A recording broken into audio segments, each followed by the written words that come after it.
উপস্থিত সর্বস্তরের ধর্মপ্রাণ মুসলমান ভাইয়েরা, পর্দার আড়ালে অবস্থানরত পর্দানিশীন মা ও বোনেরা, কালিমাতুশ শুকর আদায় করছি রব্বুল ইজ্জতের শাহী দরবারে, যিনি অত্যন্ত দয়া করে অত্যন্ত চমৎকার একটা ব্যবস্থাপনার মাধ্যমে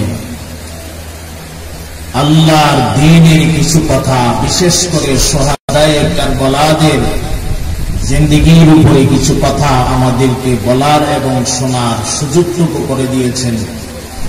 এই জন্য মহান রব্বুল ইজ্জতে আলীশান দরবারে আমরা কালিমাতুশ শুকর পৌঁছাই, মহাব্বতের আওয়াজে অন্তরের সবটুকুন ভালোবাসা উজাড় করে দিয়ে দিলটাকে রব্বুল আলামিনের দিকে রুজু করে আমরা কালিমাতুশ শুকর পড়ি আলহামদুলিল্লাহ, আর একটু মহাব্বতে পড়ি আলহামদুলিল্লাহ।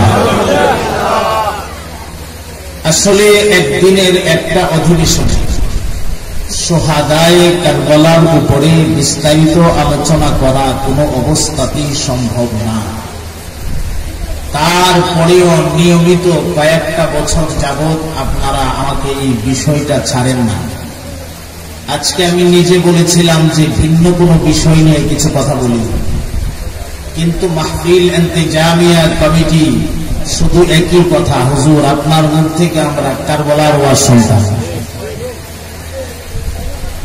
সময় তো কারবালা, এই মাস তো কারবালার মাস,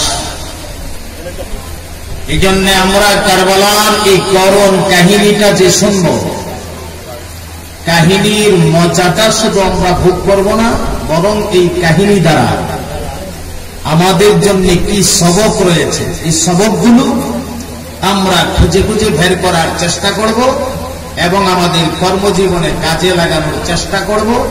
তবেই এই মাহফিলটা সার্থক হবে, সফল হবে ইনশাআল্লাহ। আল্লাহ তাআলা আমাদেরকে কবুল করেন, সবাই বলেন আমিন। মুহতারাম হাজিরিন, এই চাঁদ অত্যন্ত গুরুত্বপূর্ণ একটি চাঁদ। কয়টা মাসে আপনাদের জানা মতে কয় মাসে বছর হয়? সবাই বলে না, জানে না মনে হয় যে কয় মাসে? 12 মাসে বছর হয়। এই 12 মাস ইংরেজিতেও 12 মাস। এখন চা না দিলে ভালো, হ্যাঁ চা না দিলে ভালো, চা দিলে এলোমেলো হবে, মানুষের কথার মনোযোগ নষ্ট হবে। খেদমতটা একটু পরে করলে ভালো হয়, কি বলেন আপনারা? একটু পরে ভালো। আপনাদের জন্য তবারকের ব্যবস্থা আছে শেষ দিকে, আলহামদুলিল্লাহ বলেন। একসাথে তবারক চা সব আমরা খেয়ে যাব ইনশাআল্লাহ। এখন মাঝখানে না, ইংরেজিতে যেমনি ভাবে 12টা মাসে বছর হয়, ঠিক বাংলাতেও 12টা মাসে বছর হয়। আরবিতে মনে হয় 13 মাসে বছর হয়, 12 মাসেই বছর হয়। যদি জিজ্ঞেস করি ইংরেজি 12টা মাসের নাম, অনেকেই হয়তো বলতে পারবেন। যদি জিজ্ঞেস করি বাংলা 12টা মাসের নাম, অনেকে বলতে পারবেন, অনেকে পারবেন না।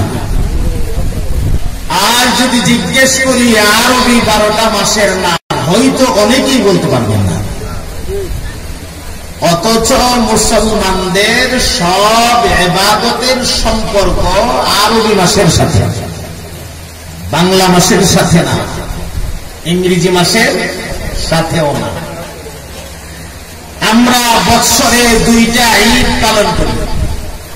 আমাদের ঈদ 2টা তো নাকি? ঈদ কয়টা পালন করেন আপনারা? 2টা। আমরা বৎসরে 2টা ঈদ পালন করি। এই 2টা ঈদ আমরা যে পালন করি, আরবি মাসের হিসাবে না বাংলা মাসের হিসাবে না ইংরেজি মাসের হিসাবে? আরবি মাসের হিসাবে। আমরা একটা মাস রোজা রাখি, সিয়াম সাধনা করি। এই 1 মাস যে আমরা রোজা রাখি, বাংলার হিসাবে, ইংরেজির হিসাবে নাকি আরবির হিসাবে? আমরা 1000 মাসের চেয়েও উত্তম একটা রাত্র উদযাপন করি, যেই রাত্রটার নাম কি বলেন তো দেখি? জি, লাইলাতুল কদর। এই রাত্রটা আরবি মাসের হিসাবে, বাংলা না ইংরেজির হিসাবে? আরবির হিসাবে। এক কথায় মুসলমানদের যত ইবাদত আছে সমস্ত ইবাদতের সম্পর্ক আরবি মাসের সাথে। শুধু তাই না, মুসলিম জাতির জন্য ঐতিহাসিক যত ঘটনা আছে, ঐতিহাসিক ঘটনা সবগুলো ঐতিহাসিক ঘটনা আরবি মাসের সাথে সম্পর্ক। দুঃখজনক হলেও এই কথা সত্য, এবং অনেক মুসলমান আছে এই আরবি 12টা মাসের নাম জানে না। আছে না? নাই? আপনাদের বিশ্ব তারা মনে হয় এমন মানুষ নাই। আচ্ছা বলেন তো, এই যে মহররমের চাঁদ শুরু হয়েছে, আজকে মহররমের চাঁদের কত তারিখ? এটা মনে থাকবে, জানি এটা মনে থাকবে। আজকে মহররমের চাঁদের 10 তারিখ। আরবি মাসের হিসাবে এটা কোন মাস? প্রথম নাম্বার মাস না শেষ মাস? প্রথম মাস। জি, প্রথম মাস। ইংরেজিতে যেমন জানুয়ারি প্রথম মাস, বাংলায় যেমন বৈশাখ প্রথম মাস, হ্যাঁ, আরবিতে মহররম প্রথম মাস। এই মাস দিয়া আরবি গণনার বছরটা শুরু হল। আলহামদুলিল্লাহ। যদি বলি 12টা মাসের নাম বলেন, আটকে যাবেন। আমি এই কঠিন বিপদে আপনাকে ফেলে দিব না, অনেকে আটকে যাবেন। কারণ আমরা সাধারণ ছোটখাটো দোয়া কালামই তো জানি না। এক বছর আমাকে এসে দোয়া শোনায়, হুজুর শোনেন তো, ইন্নী ওয়াজ্জাহতু ওয়াজহিয়া লিল্লাযী ফাতারাস সামাওয়াতি ওয়াল আরদা হানিফা ওয়া মা আনা মিনাল মুশরিকিন। আগেরটা আমি যে সহি শুদ্ধ করে পড়ছি, যতটুকু শুদ্ধ করে পড়ছি, উনি তো অতটুকু পারেন নাই। যেভাবেই বলছে শেষ দিকে গিয়া ওয়া মা আগামীকাল মুশরিকিন। আমি বললাম, আরে ভাই, ওয়া মা আনা মিনাল মুশরিকিন, বেচারা ঘুরে ঘুরে ওয়া মা আগামীকাল মুশরিকিন। জিহ্বা যে ঘুরে না, এই জন্য জিহ্বা যতদিন ঘুরে, ঠিক এই সময়টা থাকতে থাকতেই অন্তত নিজে চলার মতো পুঁজিটা তৈরি করে নিতে হবে। এই চিন্তায় আমরা নাই, এই ফিকিরে আমরা নাই। তো মুহতারাম হাজিরিন, আসুন আমরা কথা সামনের দিকে নিয়ে যাই। এই চাঁদ এমন একটি চাঁদ, যেই চাঁদে আল্লাহ তাআলা আসমান এবং জমিনকে সৃষ্টি করেছেন। এই চাঁদের 10 তারিখ আসমান জমিন আল্লাহ তাআলা বানাইছেন। এই চাঁদের 10 তারিখ হযরত আদম আলাইহিস সালাতু ওয়াস সালাম আর হাওয়া আলাইহিস সালাতু ওয়াস সালামা 350 বছর কান্নাকাটি করার পরে ময়দানে আরাফাতে এসে যে একত্রিত হয়েছিল, একজন আরেকজনের সঙ্গে পরিচয় লাভ করেছিল, সাক্ষাৎ লাভ করেছিল। এই সাক্ষাৎ লাভের দিনটা ছিল এই মুহররমের চাঁদের 10 তারিখ। তারা দুইজন একত্রিত হয়ে কি বলেছিল? পবিত্র কোরআন রেকর্ড করেছেন। যারা পারেন আমার সাথে পড়বেন, যারা পারেন না অন্তত ঠোঁটটা মিলাবেন। ربنا ظلمنا أنفسنا وإن لم تغفر لنا وترحمنا لنكونن من الخاسرين। পয়গম্বর ডেকে ডেকে বলেন, রব্বানা, হে আমাদের রব। মনোযোগ আছে তো ইনশাআল্লাহ? রব্বানা, হে আমাদের রব, যালামনা আনফুসানা,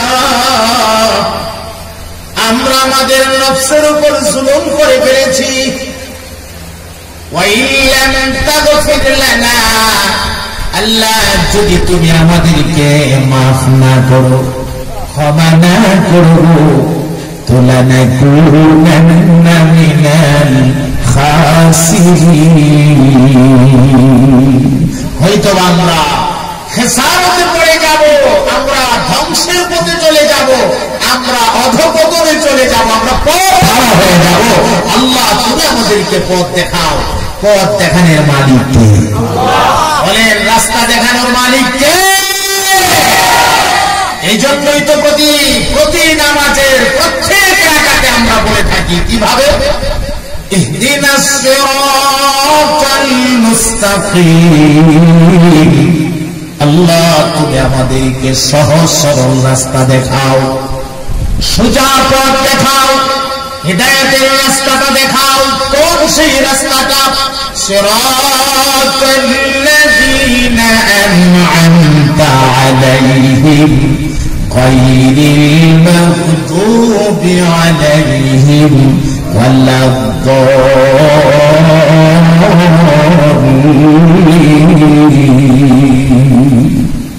ওই সকল মানুষের রাস্তায় আমাদেরকে তুমি পরিচালনা করো যাদেরকে তুমি পুরস্কৃত করেছ, যাদেরকে পুরস্কার দিবা বলে ঘোষণা দিয়েছ।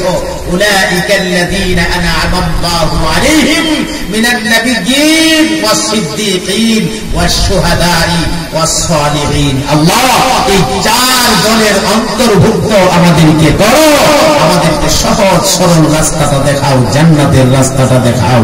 আওয়াজ ছেড়ে দিয়ে বলুন, জান্নাতের রাস্তা দেখানোর মালিক কে? আরো জেনে বলুন, মালিক কে? এক কথাই যদি বলি, হিদায়াতের মালিক আল্লাহ তাআলা। আল্লাহ যাকে ইচ্ছা হিদায়াত দান করেন।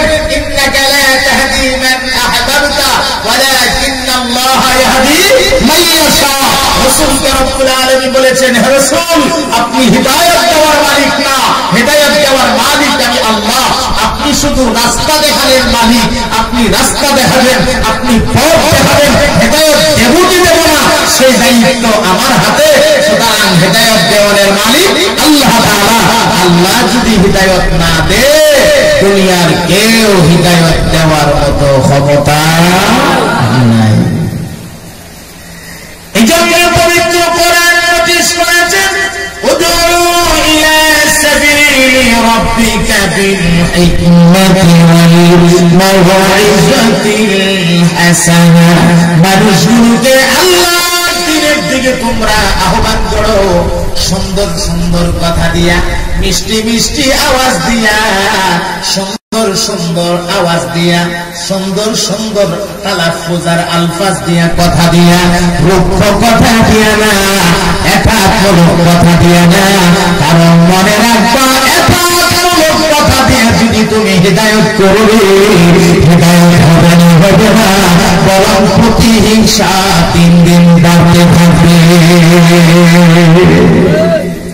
আহ্বান করো, ইলা সাবিলি রাব্বিকা বিল হিকমা, হিকমতের সহিত, ওয়াল মাওইযাতিল হাসানা, সুন্দর সুন্দর ওয়াজ দিয়া, চমৎকার চমৎকার কথা বললা।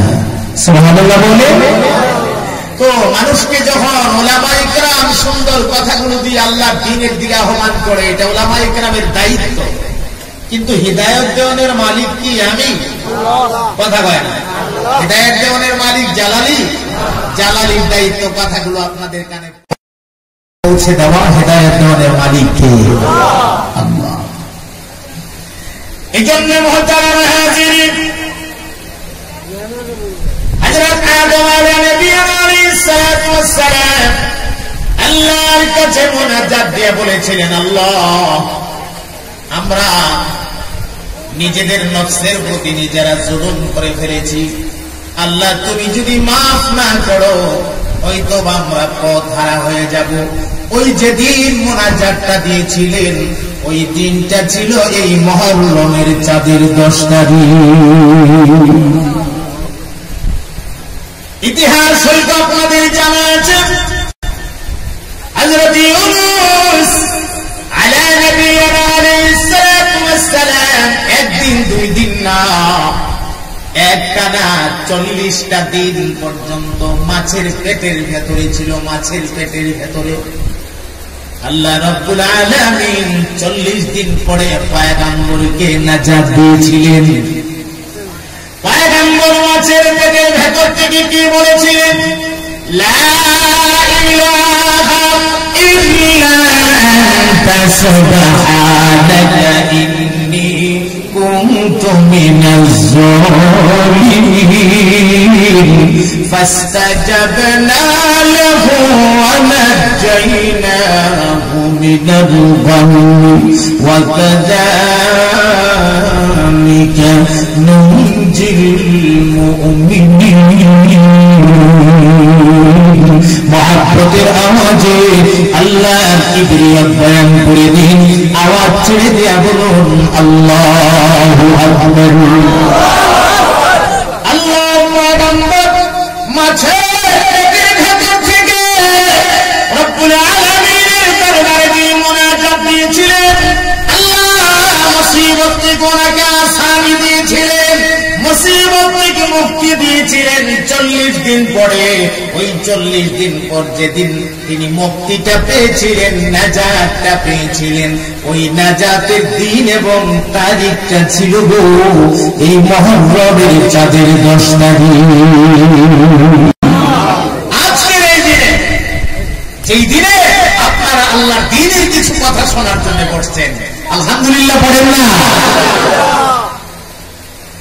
এই জন্য এটা মুসিবতের দোয়া মানুষ যখন কোন বিপদে পড়ে যায় মানুষ যখন কোন মুসিবতে পড়ে যায় এই দোয়াটা যখন মানুষ পড়তে থাকে আল্লাহ রাব্বুল আলামিন যেমনি ভাবে তার পয়গম্বর ইউনূসকে নাজাত দিয়েছিল মানুষ বিপদে পড়া এই দোয়াটা পড়লে আল্লাহ তার বান্দা বান্দীকে এইভাবে আসান করে দিবে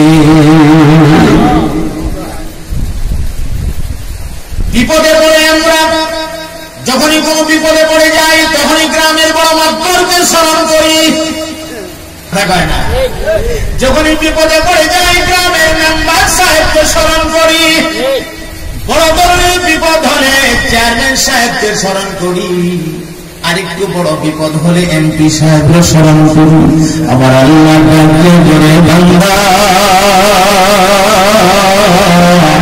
আমি যদি ইচ্ছা করি রে তোর বিপদে ফালায়া রাখবো তোর সর্দার সাহেব তোর বিপদ থেকে মুক্তি দিতে পারবে না আমি যদি ইচ্ছা করি তোর বিপদে ফালায়া রাখবো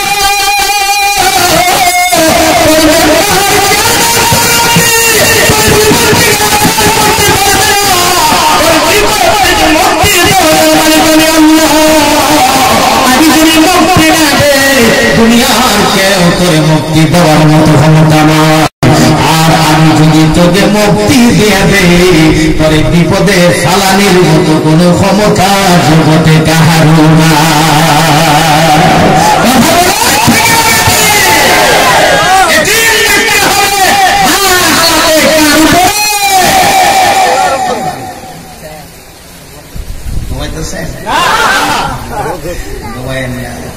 আমি তো শেষ বক্তা নাই শেষ না শেষ বক্তা আমার পরে তো আর কেউ নাই সুতরাং আমার কোন টাইম জুম বান্ধা নেই আর আমি শেষ বেশি দূর থেকেও আসি নাই আপনাদের কাছ থেকে তো আসছি তাছাড়া আপনাদেরই তো মানুষ আমি আজকে নিয়োগ করে বসছি খবর আছে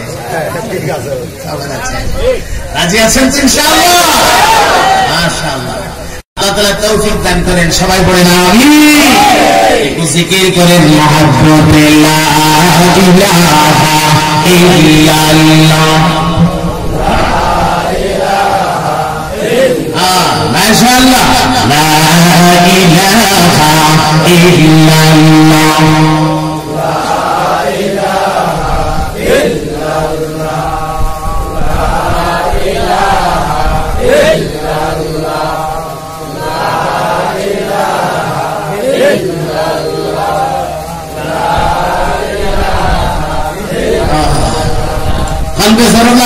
জরুর লাগা লা ইলাহা ইল্লাল্লাহ লা ইলাহা ইল্লাল্লাহ লা ইলাহা ইল্লাল্লাহ লা ইলাহা ইল্লাল্লাহ লা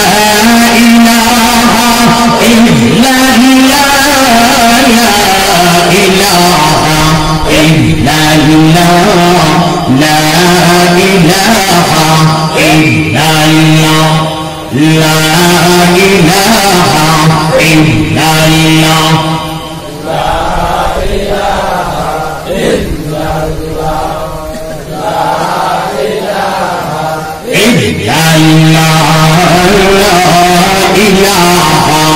ইল্লাল্লাহ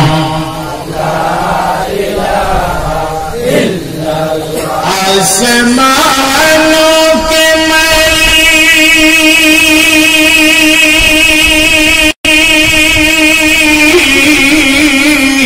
अल्लाह ही अल्लाह, ज़मीनों के मालिक अल्लाह ही अल्लाह, खानाए काबा के मालिक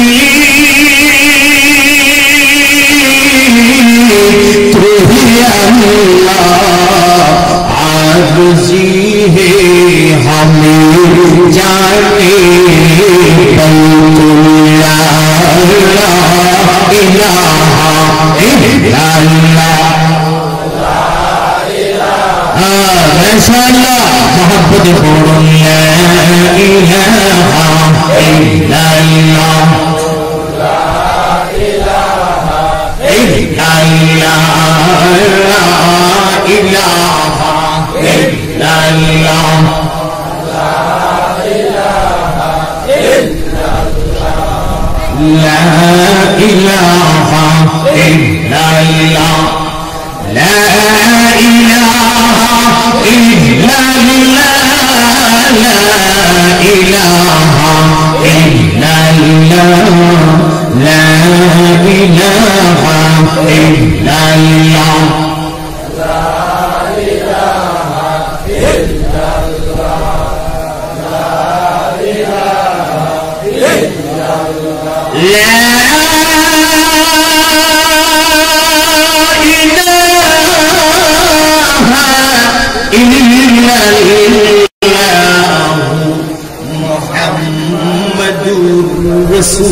हज़रत इब्राहिम अलैहिस्सलाम के अग्निकुंडे निक्षेप করেছিলেন নমরুদ। কথা ঠিক? কথা ঠিক? ইব্রাহিম अलैहिस्सलाम কে নমরুদ যখন আগুনের মধ্যে ফেলে দিয়েছে, আমার আল্লাহ আগুনের প্রতি একটা নোটিশ জারি করে দিয়েছে, ইয়া কুনি বারদান ওয়া সালামান আলা ইব্রাহিম।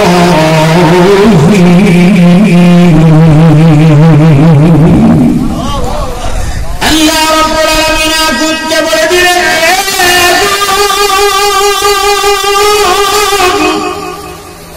ঠান্ডা হয়ে যা, ঠান্ডা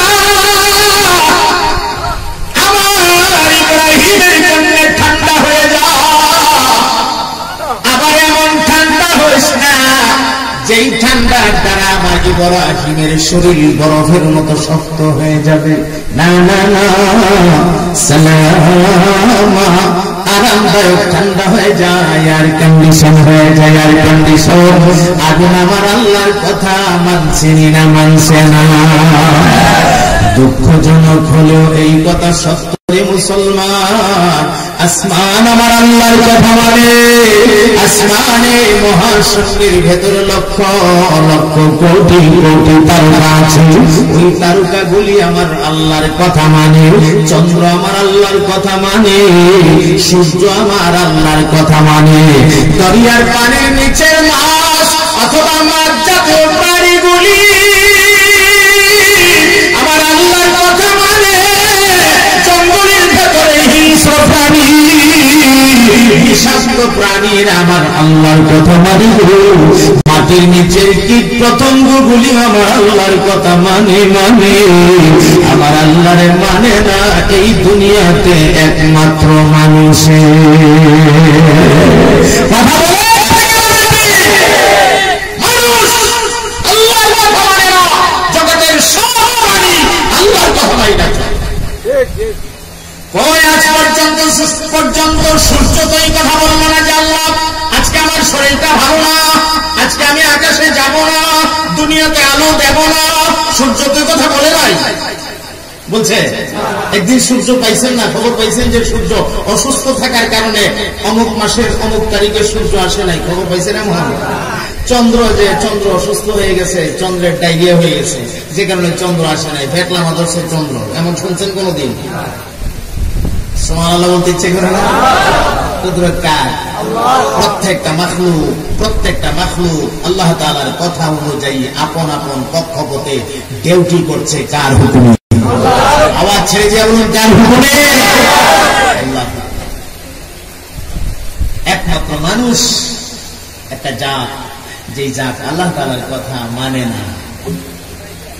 كيف تكفرون بالله وكنتم أمواتا فأحياكم ثم يميتكم ثم يحييكم ثم إليه ترجعون।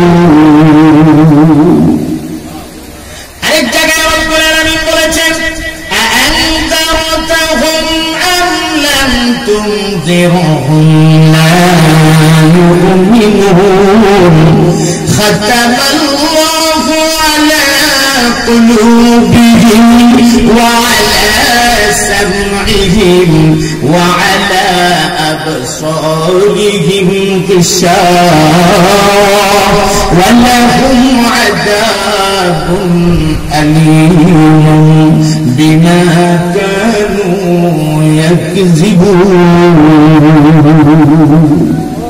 মানুষগুলি নাফরমানি করে আল্লাহর সাথে। রব্বুল আলামিন প্রশ্ন করেছেন, কিভাবে আল্লাহর সাথে তোমরা নাফরমানি করো? এই প্রশ্নের কোন জবাব আমাদের কাছে নেই। আছে কোন জবাব? কোন জবাব। এই জন্য মুহতারাম হাজিরিন, কথা বলেছিলাম আল্লাহর খলিল ইব্রাহিম আলাইহিস সালাতু ওয়াস সালামকে আল্লাহ রাব্বুল আলামিন আগুনের ভেতরে রাখছিলেন 40টা দিন পর্যন্ত। আগুন আল্লাহর পয়গম্বরের শরীরে রক্ত মাংস পূর্বে তো দূরের কথা, পয়গম্বরের শরীরের একটা পশম আগুনে জ্বালাইতে পারে না। আওয়াজ দিয়ে বলেন, কার হুকুমে? আল্লাহ নাজাত দিয়েছিলেন, মুক্তি দিয়েছিলেন 40 দিন পর আগুন থেকে। যেই দিন, যেই তারিখে মুক্তি দিয়েছিলেন, সেই দিনটা ছিল এই মহররমের চাঁদের 10 তারিখ।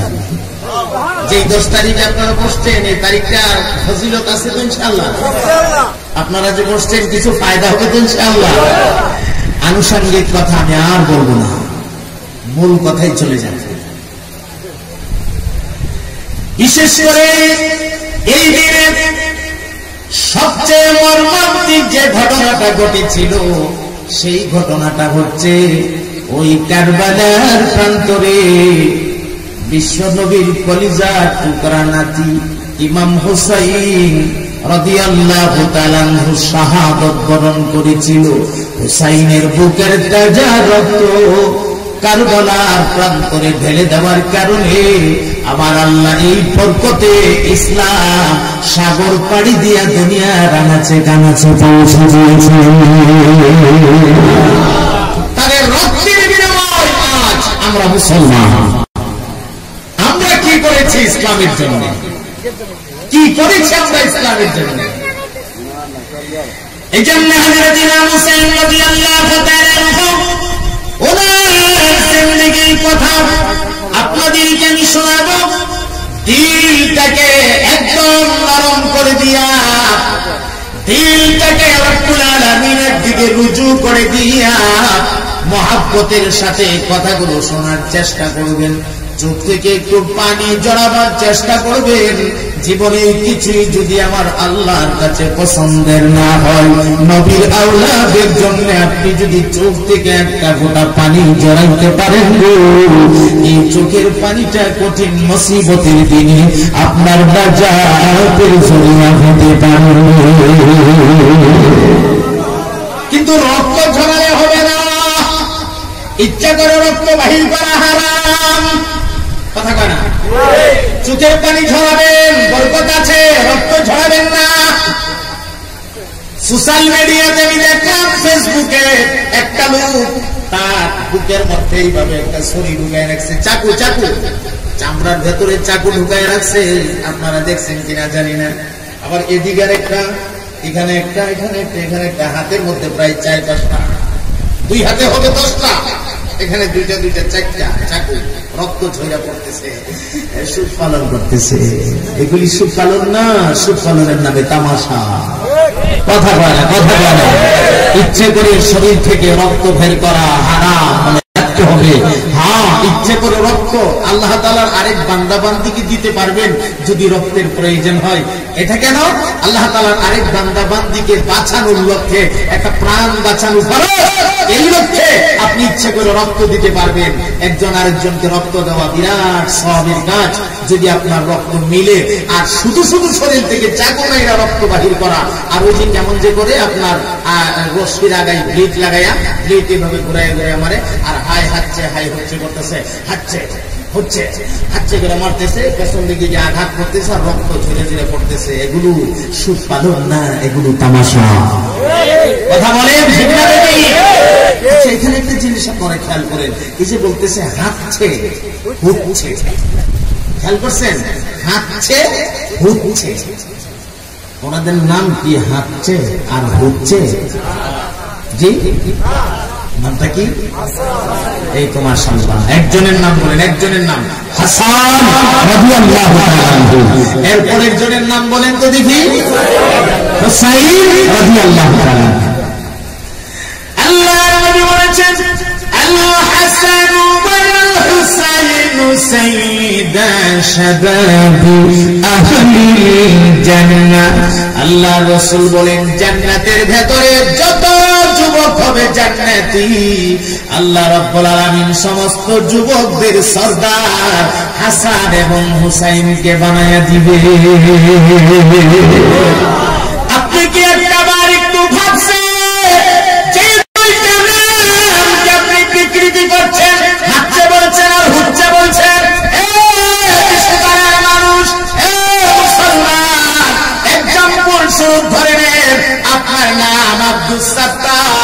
একজন মানুষ যদি আপনাকে সাত্তাইরা কয়া ডাকে, অথবা আপনার নাম আব্দুল গাফফার, কেউ যদি আপনাকে গাফফাইরা কয়া ডাকে, আপনার নাম আব্দুল কাদের, কেউ যদি আপনাকে কাইদরা কয়া ডাকে, কাইদরা রে কেমন আছো? ও কাইদরা বালা আসনি। ও সাত্তাইরা কেমন আছো? সাত্তাইরা তুই বালা আসনি।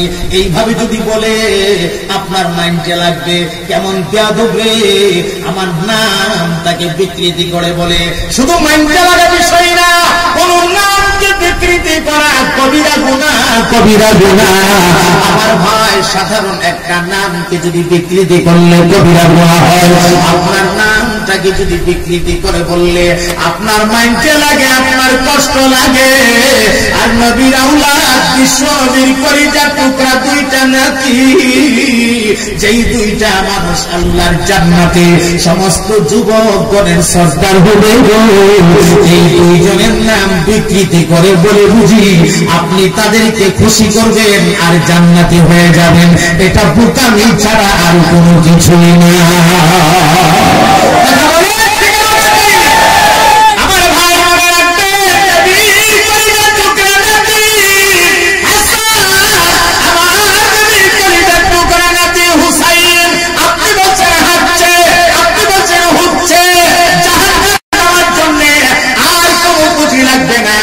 কোন বদল লাগবে না। হাসরের মাঠে যদি নবীর কলিজার টুকরা দুইটা নাতি আমার আল্লাহর কাঠ করাতে দাঁড়ায় ডাক মারে, মালি আমার হাসান নামটাকে ওই বেচারা হাঁটছে বলেছিল, আমার হুসাইন নামটাকে এই বেচারা হুচ্ছে বলেছিল। আপনি কি মনে করেন আল্লাহ আপনার প্রতি খুব খুশি হবে? এই জন্য আমার ভাই অনুরোধ করে বলি, আমাদের তো কোনো স্বার্থ নাই। আমারই মন্দ কি? আমার নাম আজিজুল ইসলাম জালালি, আমার নামের পেছনে একটা টাইটেল দেওয়া আছে জালালি। আমি রাস্তা দিয়ে হাঁটি, আপনি যদি পেছন দিক থেকে আমার জালাইল্লা কয়ে ডাকেন, জালাইল্লা, এ জালাইল্লা কেমন আছো? সত্য কথা বলছি, খোদার কসম, এভাবে যদি আপনি বলেন, আমি আপনার প্রতি খুশি হব না। অবশ্যই আমি আপনার প্রতি বেজার হয়ে যাব। এটা কেমন মানুষ রে, আমার নামটা বিকৃতি করে বলে, আর নবীর কলিজার টুকরা নাতি যারা জান্নাতের সর্দার হবে গো, এই নামগুলি আপনি বিকৃতি করে বলেন আর জান্নাতের আশা করেন, এটা চরম বোকামি ছাড়া আর কোনো কিছুই না।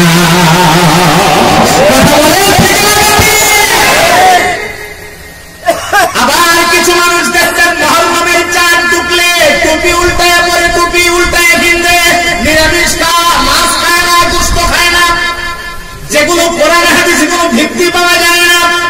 আবার কিছু মানুষ আছে দেখবেন পাঞ্জাবি উল্টায়া পড়ে। আমি একদিন দেখি এক ভদ্রলোক পাঞ্জাবি উল্টায়া ফেলছে, তো পাঞ্জাবি যখন উল্টায়া পড়ে তখন দেখবেন পকেট দুইটা দুই দিকে চলে যা, আর পকেটে কিছু মাল আছে। এখন বেচারা হাঁটার সময় পকেট দুইটা দুই দিকে, এটা তো একটা কাপড়ের ফাটার ভিতরে থাকে না, দেখা যায় না। এখন যেহেতু উল্টে এলাইছে তখন তো মাল বাড়ি খাইয়া খাইয়া শুরু হয়েছে। আমি পাঞ্জাবির পকেটে টান দিয়ে ধরছি, কাহা কি হয়েছে, কাপড় উল্টা করে কয় না মৌলবী মহরম চলে, এই জিনিসটাও তুমি জানো না। আমি কাহা গো, এইভাবে যে ফাঙ্কা বেরান লাগে এটা তো কোনো কিতাব পাইছি না।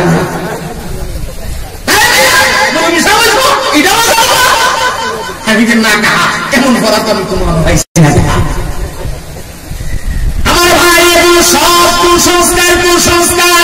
আমি বলি নবীর কলিজার টুকরা নাতির মহব্বত কলবে থাকা উচিত উচিত।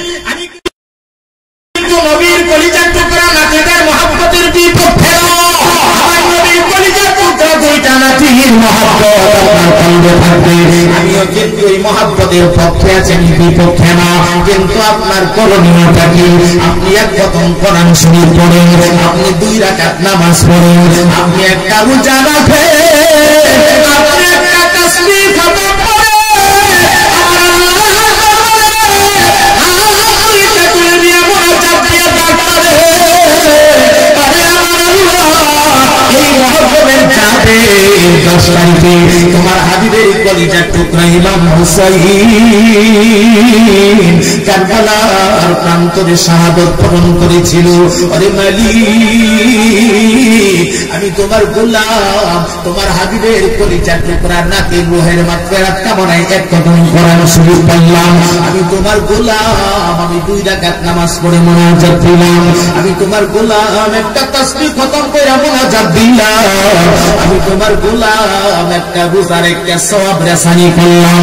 আপনি এইভাবে সওয়াব রেসানি করে দেন রে ভাই, আপনার পাঠানো সওয়াবটা আল্লাহ রাব্বুল আলামিন হযরত হুসাইনের রূহে পৌঁছে দিবে। আল্লাহু আকবার, হযরত হুসাইনের রূহে সওয়াবটা পৌঁছে দিবে। আর কেউ সিলাই হইতো আল্লাহ আপনাকেও মাফের ঘোষণা দিয়ে দিবে। কিন্তু লাইনে না হাঁটা বেলাইনে হাঁটবেন, মনে রাখবেন লাইনে না হাঁটা বেলাইনে হাঁটা কোনদিন আল্লাহর জান্নাত পাওয়া যাবে না। কথা ঠিক?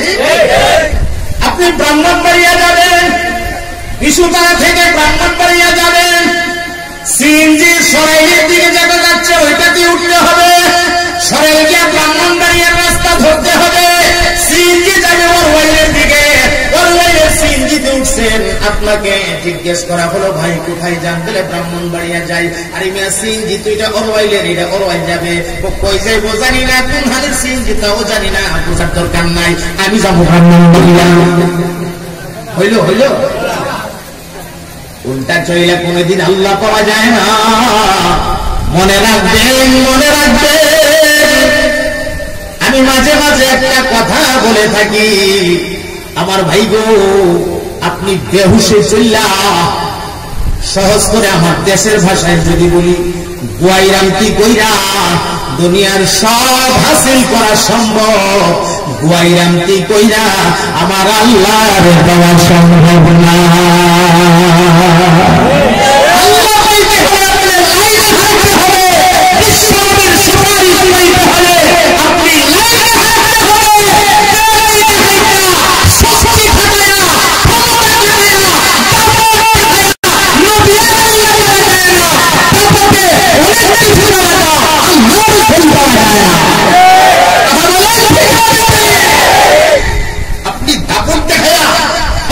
অর্জন করতে পারবেন দুনিয়া, কিন্তু আল্লাহ পাওয়ার সেখানে জায়গা দাপটে।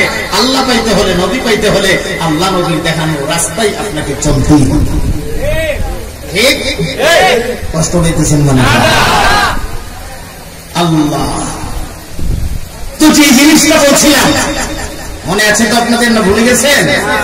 নবীর পরিচয় টুকরা নাতির নামগুলো বিকৃতি করলে সওয়াব হবে না গুনাহ হবে?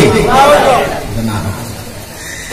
হযরত ইমাম হুসাইন রাদিয়াল্লাহু তাআলা আনহু ওনার জিন্দেগীর প্রত্যেকটা আলোচনা, আমি ওনার জিন্দেগীটা স্টাডি করেছি, যতটা আলোচনা পেয়েছি মোটামুটি সবগুলো কথা একটার থেকে আরেকটা মর্মান্তিক, একটার থেকে আরেকটা মর্মান্তিক। আমরা তো আজকে কারবালার কথা শুনবো। কারবালা বালা, এটা বালাউন থেকে, এর মানে হচ্ছে মুসিবত, আর কারমানি জায়গা অর্থাৎ মুসিবতের জায়গা। যেই জায়গাতে হযরত ইমাম হুসাইন শাহাদাত বরণ করেছিলেন, এই জায়গাটাকে মুসিবতের জায়গা বলা হয়েছে, বিপদের জায়গা। এই দিনে, আজকের এই দিনেই সেই বিপদের জায়গাতে তিনি পৌঁছেছিলেন। কিভাবে তিনি শহীদ হয়েছিলেন, কে ওনাকে শহীদ করেছিলেন, কেন ওনাকে শহীদ করেছিলেন, এইসব কথা আমরা শুনবো ইনশাআল্লাহ। কি বলেন, শুনছেন তো? খুব গরম লাগতেছে বুঝি না? আর এই পেছন দিকে যে মানুষগুলো বসা, ওরা তো আপনার ফ্যানের বাতাসও পায় না, খুব কষ্ট করতেছে, গরম লাগতেছে বুঝি। আল্লাহ তাআলা আপনাদেরকে বদলা দিবে ইনশাআল্লাহ। আল্লাহর কাছে বদলা পাওয়ার আশায় ধৈর্য সহকারে আমরা বসবো, যতক্ষণ না মুনাজাত হয়েছে একজন মানুষ ময়দান ছেড়ে যাব না। রাজি তো ইনশাআল্লাহ? আল্লাহ তুমি তৌফিক দান করো, সবাই বলে না আমিন। একদিনের ওয়াকিয়া আমি আপনাদেরকে ছোট্ট করে ওয়াকিয়াটা শোনাই। একদিনের ওয়াকিয়াতে আসছে আমার নবী মুহাম্মদুর রাসূলুল্লাহ সাল্লাল্লাহু আলাইহি সাল্লাম, সরওয়ারে কায়নাত, ইমামুল মুরসালিন, সাইয়্যিদুল মুরসালিন, সরওয়ারে দু জাহান, ফখরুদ দু জাহান, ফখরে আলম, ফখরুল কাউনাইন মুহাম্মদুর রাসূলুল্লাহ সাল্লাল্লাহু আলাইহি সাল্লাম। রাসূল আরবি এইভাবে জানু করে বসতেন। জানু করে বসতে বুঝেন তো, মানে ওই যে এক পা এক পায়ের ভেতরে দিয়ে এরকম আসন বসা যেটাকে বলা হয়। রাসূল আসন বসতেন, আসন। তখন রাসূলের ছেলে, রাসূলের সন্তান কাসেম দুনিয়াতে আছে, ছোট কাসেমকে রাসূল টান দিয়ে আইনে নবীজির ডানের উপর বসালেন। আর নবীজির কলিজার টুকরা নাতি হযরত ইমাম হুসাইনকে নিয়ে নবীজির বাম কোলে বসালেন। এভাবে জানু করে বসে আমরা মনে হয় কোনো সময় দুইটা বাচ্চা টান দিয়ে দুই কোলে উঠাই না, দুই দিকে রাসূল দুইজনকে বসাইছে। আচ্ছা, ওরা দুইজন যে নবীর দুই কোলে বসছে, ওরা দুইজন সম্পর্কে কি হয়? এই তো মাশাআল্লাহ, ওরা দুইজন সম্পর্কে কি হয়? মামা ভাইগনা। তো মামা ভাইগনা দুজন তো বুঝের মানুষ না, ছোট মানুষ। ছোট বাচ্চারা যখন দুইজন একত্রিত হয়, তখন দুইজন খুব ভদ্রভাবে খেলাধুলা করে, ভদ্রভাবে কথাবার্তা বলে, নাকি? খুব জ্ঞান সম্পূর্ণ হিকমতে ভরা কথাবার্তা ওরা বলতে থাকে, নাকি? বাচ্চা দুইটা একসাথে হলে কি করে? খেলাধুলা করে, একজনের হাতে ধরে একজন টান মারে, একজনের পায়ে ধরে টান মারে, ঘাড়ে ধরে ধাক্কা মারে, গলায় এভাবে মুখে আঙ্গুল ঢুকাই দেয়, কত কিছু, নানান কথা। এগুলি মনে হয় আপনারা করছেন, এগুলি কি মনে পড়ে? হাইরে মানুষ, কি ছিলেন আপনি? একটু কি ভাবেন কি হয়েছেন আজকে? আপনি এই ছোট্ট একটা মানুষ ছিলেন, ছোট্ট একটা মানুষ, হ্যাঁ, আস্তে আস্তে বড় হলেন। আপনার কি চমৎকার বডি হইল, কি শক্তি হইল গো শরীরে, স্কিন কত চমৎকার হইল, চেহারার গঠন কত সুন্দর। আস্তে আস্তে আজকে বুড়া হয়ে গেছেন আপনি, আজকে একদম বুড়া হয়ে গেছে। আপনার চাপা ভাঙ্গা ভেতরে ঢুকে গেছে, আপনার দাঁত গুলো একটা একটা করে পড়ে যাইতেছে। কে নিয়ে যেতেছে দাঁত, খবর আছে আপনার? মাথার চুলগুলো সাদা হয়ে যাইতেছে, আপনার দাড়ি সাদা হয়ে যাইতেছে, শরীরের শক্তি কমে গেছে, শরীরে রোগের অভাব নাই, ডায়াবেটিস। ঘুম থেকে উঠলে কোমরে মাজায় চাপ দিয়ে ধরে উঠতে হয়, আরেকজনের টান দিয়ে উঠাইতে হয়, নিজে চলতে পারেন না, এমন হয় না? কেন আপনি এমন হচ্ছেন কেন? ছিলেন এত বড়, ছোট, দুর্বল, মাঝখানে খুব শক্তি আপনার আসছিল শরীরে, এখন আবার আপনি ক্রমান্বয়ে দুর্বল হয়ে যাইতেছেন। কুদরত কার? এগুলি কি মনে পড়ে একবার? মনে পড়ে না তো। মানুষ তো মরতে চায় না, মানুষ খালি বাঁচতে চায়। বিরাট অসুস্থ হয়ে গেছে, ডাক্তারের কাছে নিছে, বেচারা বলতেছে আমার চিকিৎসা বাংলাদেশে না হইলে প্রয়োজনে বিদেশ নিয়ে যাও, আমার জমি জমা সব বিক্রি করো, আমার বাড়িঘর বিক্রি করো, আমার খেতপাতও বিক্রি করো, আমি বাঁচতে চাই। কেউ আর এই কথা কয় না আমি মরতে চাই। কি ঠিক বললাম? কেউ মরতে চায় বলে? আমি যদি মাঠে আপনাদেরকে বলি যে কে কে মরতে চান, এ কথা কেউ স্বীকৃতি দিবেন না, বলবেন যে মরণের সময় হলে তো মরবই, কিন্তু মরতে চায় না, বাঁচতে চায়। বাঁচার জন্যই সবকিছু, বাঁচার জন্যই সবকিছু। আল্লাহ কিন্তু যত চেষ্টাই করি বাঁচতে কি পারবো? পারবো না। ইমামুল মুরসালিন সরওয়ারে কায়নাত রহমতে দু জাহান রহমতে আলম এক গুরুতে ওনার সন্তান কাসেমকে বসাইলেন, আরেক গুরুতে ওনার কলিজার টুকরা নাতি হুসাইনকে বসাইলেন। ছোট মানুষ, একজন আরেকজনের সঙ্গে খেলা করে খেলা। আল্লাহর নবীর চিত্রটা দেখে নবীজির মনের মধ্যে একটা আনন্দ আসছে, আনন্দ। আমার নবী আনন্দের কারণে এই দুইজনের চেহারার দিকে তাকাই একটা মুচকি হাসি দিয়েছে। আল্লাহ হাসিটা দেওয়ার সাথে সাথে আমার নবী আর হাসিটাকে ধরে রাখতে পারলেন না। নবীজির দুইটা চোখ থেকে অটোমেটিক পানি বের হয়ে গেছে। পানি বের হইয়া গাল ভিজে ভিজে, দাড়ি মোবারক ভিজে ভিজে, পানির ফোঁটা গুলি চটকা পায়া নবীজির উরুর মধ্যে পড়তে শুরু হলো। নবীজির কুলে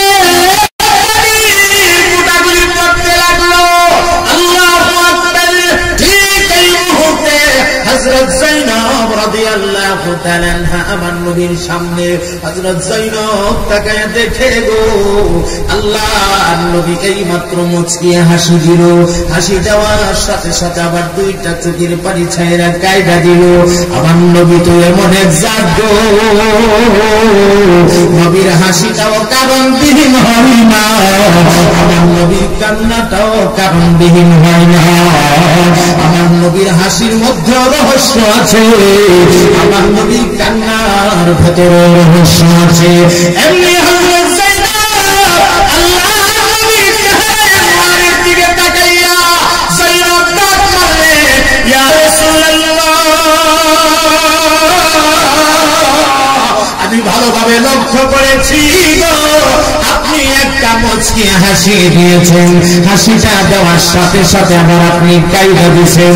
আপনার দুইটা চোখ থেকে পানি ভর হইয়া, গাল ভিজে ভিজে, দাড়ি মোবারক ভিজে ভিজে, পানির ফোঁটাগুলি টপটপায়া জমিনে পড়তে লাগছে। নবীজি আপনি কেন হাসলেন, আবার কেন কাঁদলেন? আমার নবী ডাক দিয়ে বলে, রে যায়েনব, আমি হাসি দেওয়ার পরে কেন কাঁদলাম রে? এই কারণটা যদি আমি তোমার কাছে বলি, আর কারণটা যদি আমার ফাতেমা শুনতে পারে, আমি নবীর মন সাক্ষী দে, আমার ফাতেমা সইতে পারবে না, আমার ফাতেমা কলিজা পেটে দুনিয়া থেকে বিদায় হয়ে যাবে। অতএব না না না,